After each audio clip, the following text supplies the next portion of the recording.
Razočarana prethodnim isporukama iz Rusije, Jermenija se okreće novom i sve bližem strateškom partneru Indiji.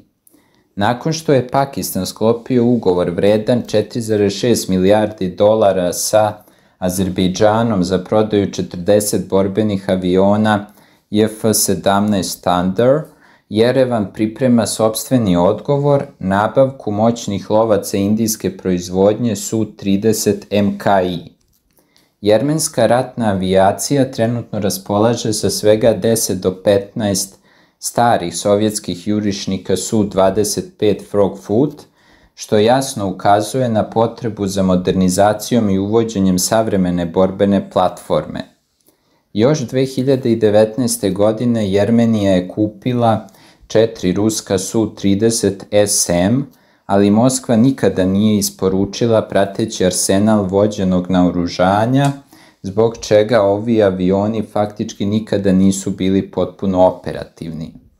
Kako se Su-30 već nalazi u sastavu jermenskog ratnog vazduhoplovstva, logičan potez bio je nastavak saradnje na istoj platformi, ali ovog puta sa Indijom.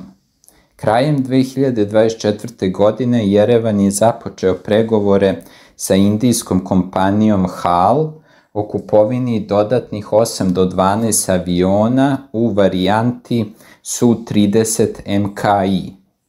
Ova verzija je licencirana modifikacija ruskog dizajna koju Indija proizvodi već godinama, a koja se odlikuje naprednom avionikom, motorima sa usmerivim potiskom i širokim spektrom naoružanja. Indijska ratna avijacija danas upravlja sa jednom od najvećih svetskih flota Su-30, oko 260 jedinica, što im daje ogromno operativno iskustvo. Ako Jermenija zaključi ugovor, dobila bi platformu sposobnu da značajno smanji vazdušnu nadmoć Azerbejdžana prvi put posle više godina. Ukoliko se dogovor realizuje, bit će to istorijski iskorak za jermensku avijaciju.